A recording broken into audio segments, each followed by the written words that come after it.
కార్తీక మాసం అన్ని మాసాలలోకెల్లా విశిష్టమైనదని మొట్టమొదట వశిష్ఠ మహర్షి జనక మహారాజుకు చెప్పారని పురాణోక్తి. నా కార్తీక సమో మాసో నా శాస్త్రం నిగమా తత్పరం నా రోగ్య సమాముత్సాహ నా దేవ కేశవాత్పరః. అంటే కార్తీక మాసంలోని ప్రతిరోజు పుణ్యప్రదమే. ఒక్కో రోజుకు ఒక్కొక్క రకమైన విశిష్టత ఉంది. ఈ మాసంలో ఏ తిథిలో ఏం చేయాలో తెలుసుకుందాం. కార్తీక శుద్ధ పాడ్యమి.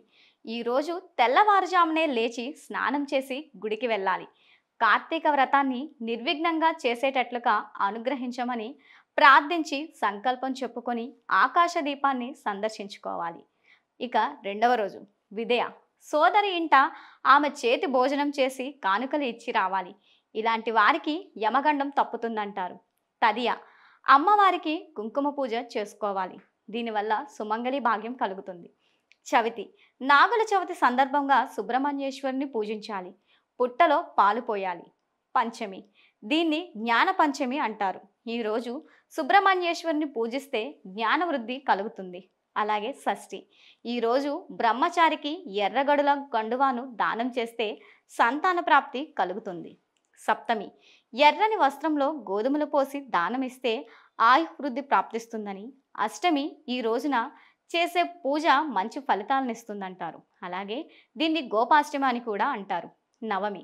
నేటి నుంచి 3 రోజుల పాటు విష్ణు త్రిరాత్రి వ్రతాన్ని ఆచరించాలి. దశమి.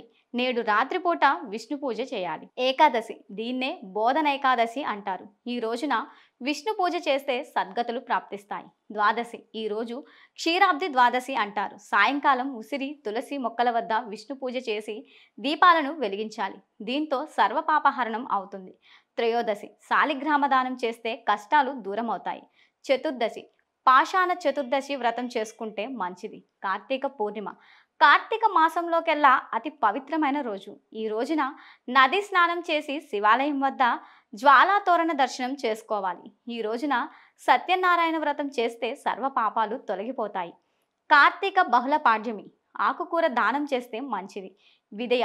వనభోజనాలు చేయడానికి అనువైన రోజు. తదియ. పండితులు గురువులకు తులసిమాలను సమర్పిస్తే తెలివితేటలు పెరుగుతాయి. అలాగే చవితి. రోజంతా ఉపవాసం చేసి సాయంకాలం గరికతో గణపతిని పూజించాలి.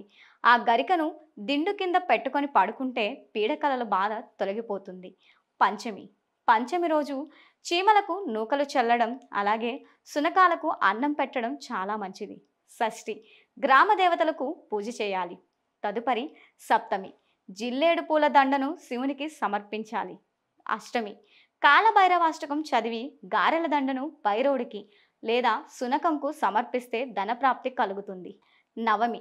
వెండి లేదా రాగి కలశంలో నీరు పోసి పండితులకు దానమిస్తే పితృదేవతలు సంతోషిస్తారు. దశమి. అన్నదానం చేస్తే విష్ణువు సంతోషించి కోరికలు తీరుతాయి. ఏకాదశి. విష్ణు ఆలయంలో దీపారాధన, పురాణ శ్రవణం, పఠనం, జాగరణ చేస్తే మంచి ఫలితాలుంటాయి. ద్వాదశి. అన్నదానం లేదా స్వయంపాకం సమర్పిస్తే శుభం కలుగుతుంది. త్రయోదశి. ఈ రోజున నవగ్రహ ఆరాధన చేస్తే గ్రహ దోషాలు తొలగిపోతాయి. చతుర్దశి. ఈరోజు మాస శివరాత్రి కాబట్టి శివారాధన, అభిషేకం చేస్తే అపమృత్యు దోషాలు, గ్రహ బాధలు తొలగిపోతాయి. అమావాస్య. పితృదేవతల పేరుతో అన్నదానం చేస్తే పెద్దలకు నరక బాధలు తొలగిపోతాయి.